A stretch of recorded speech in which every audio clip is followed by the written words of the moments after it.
Hello and welcome everyone, I am Madals, casting here after Hours Gaming League. We are going into the final game, and I'm here casting with Corin. Game resumed. I'm gonna go ahead and start the game. So this is a best of 5. It is 2-2 currently. So off to the ace match on the side of AMD in the very top left-hand corner will be ireScath playing as the red Protoss. And here, the captain of PvP Solutions now, once again, on his shoulders to carry his team, he will be the blue Protoss here. Now, of course this is the ace match. It all comes down to this. And to be fair, there has been a good fight back, I'd say.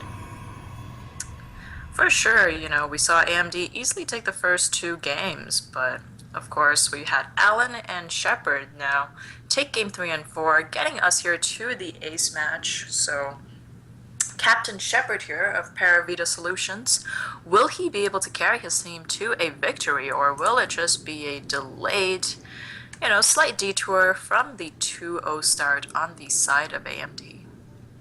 Well, we will wait and see, but we know it's going to be pretty tense, because it's a PvP. And what's even more tense is neither of them have decided to go Nexus first. So, what a shame. I was hoping that would happen. You were just like, to be fair, this is the sort of map where you could maybe get away with taking a slightly quicker expansion, because it's such a big map, but no. There's a big ramp there, so you don't want to go for that in the natural, to be honest, but it would be fun.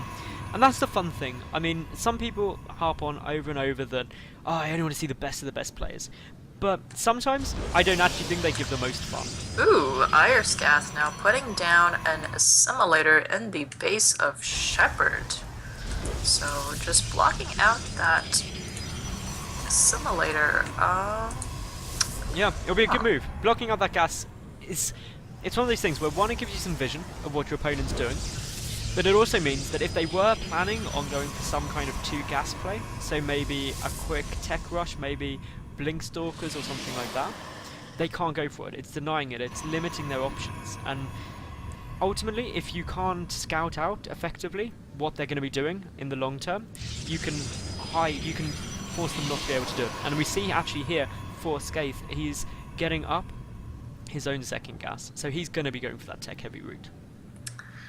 And what do you see him going for here? Has the cybernetics core now building? I don't know. See, the only thing I know about StarCraft is, I have no idea what any of the strategies are. On the other hand, you have someone like Artosis. You see, like, a assimilator at, 15 supply, and he's like, oh, I know the exact build he is going for the rest of the game. Well, you can make some deductions from getting 2 gas out. Basically, this is like a learner lesson for why you scout early. All of early scouts are pretty much to check on how many gas your opponents get. If you see no gas, you can say, okay, they're either coming at me with some real entry-level units, so maybe like Zealot rushing, or they're going to be getting down a quick expansion. If you see 1 gas, it's probably one of the harder ones to read, because then they've got lots of options available. 2 gas, it just says that, hey, I'm getting something very tech-heavy. And as we see here from Skaith, we've got the Twilight Council coming out, so he's going to be going for quite an early blink play. That was always going to be the most common thing he could go for. I mean, you could go for a Stargate as well, a quick robotics facility, but generally 2 gas for any of the races early on means that they're wanting to tech up, which makes them behind economically, basically. Looks like we have 3 more gateways coming out for Shepherd, so looking for a 4-gate here. Is there some kind of timing that could go on here for Shepherd? Well, yeah, he was kind of forced into a 4-gate, to be honest, and he has got down the proxy pylon, and that's just so he can just warp in those units and be in a good spot. But interestingly, he's got the second gas for a 4-gate, and if you are really trying to rush it out, you do only take the 1 gas, so that's probably the most notable thing he's doing. But this is gonna hurt pretty badly for Scythe, because because he's gone for the Dark Shrine, so it's not actually going to be a blink play that I thought it was. He's instead just going to DT rush, which we did discuss earlier, but of course that takes quite a long time to get out. Now, while the Dark Shrine will be out before this push hits, it's going to be a bit of a race against the clock that Obviously, with no detection out, there's no way for Shepherd to kill the DTs, but can he kill all of Saith's army before the DTs kill all of his army? Is pretty much what it comes down to. And it's kind of funny because you mentioned that, you know, with a 4-gate, you don't really need that second gas. It almost feels like, you know, because Scath took his gas, it's like, no, I'm now going to take my gas back, and I'm going to build one. Well, it's just the stubborn way of doing it, but we can see the reason you don't need it, just purely being that there's quite a lot of gas banked up, so we'll probably see a really, really stalker-heavy, maybe even a couple of sentries come out, but for the moment, here come the DTs, and this is the problem. With the force fields available from the sentries, the stalkers can't get up and in, but the DTs do need to get in a position where they can engage as well, because if you can engage with the DTs, you'll be fine. Shepherd, though, has seen the shimmer of a DT, and therefore is getting up his robotics facility, ready to get the observer out. It's good play by him, and that's precisely what he should be doing in this situation. Yeah, I almost feel like he should not have shown the DTs there. You know, for all Shepherd knew, it was just some kind of tech play that required him, you know, didn't have a lot of units, only had the sentries up, but Stalkers now do get into the base. DTs do a lot of damage, but there's still quite a few Stalkers here. Maybe they'll take down the Zealot, and now heading straight to the probe line here, going for the economic damage. And this is the right thing. Just run in, try and pick up some probes as best you can. You know you've got your robotic facility coming behind. The more you kill while you're in here is better.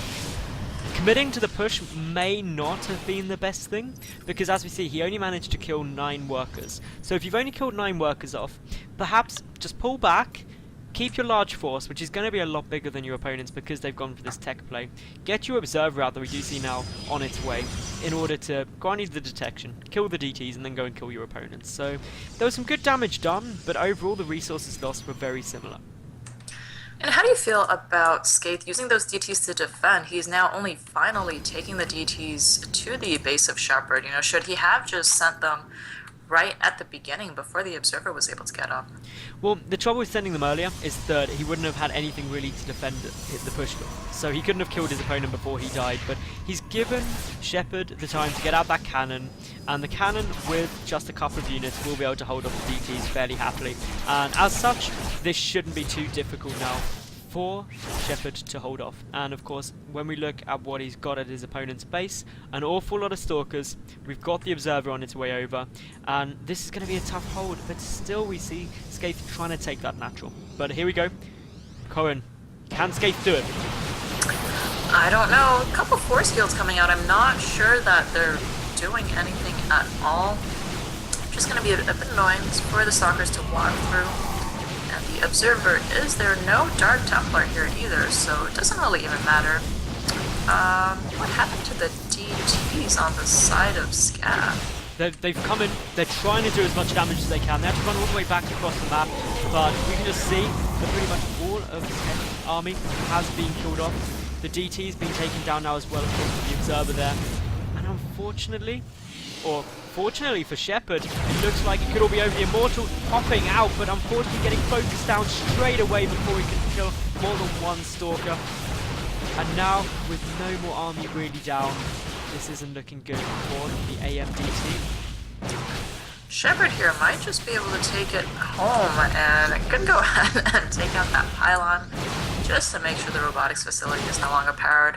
Will the hero probes be able to come in and take out the stalkers? No, they do not go for it. Zealots now coming in, and they do push back Shepherd just slightly. But he's still not giving up, not deciding to kill off the Nexus. I mean, there are no workers there, so not really doing anything for Scath. And once again, warping in the Stalkers and now running into the main base.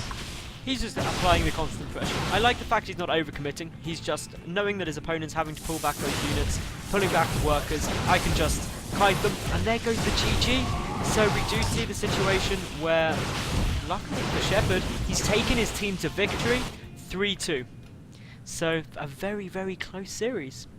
Yeah, winning 2 out of the 3 games required for his team, definitely carrying as the captain.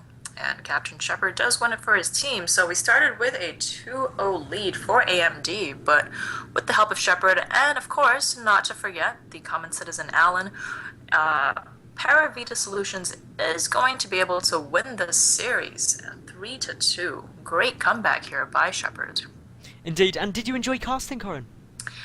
Well, absolutely. That was definitely very interesting as the first StarCraft series I've casted. It was a lot of fun, and thank you for co-casting that with me.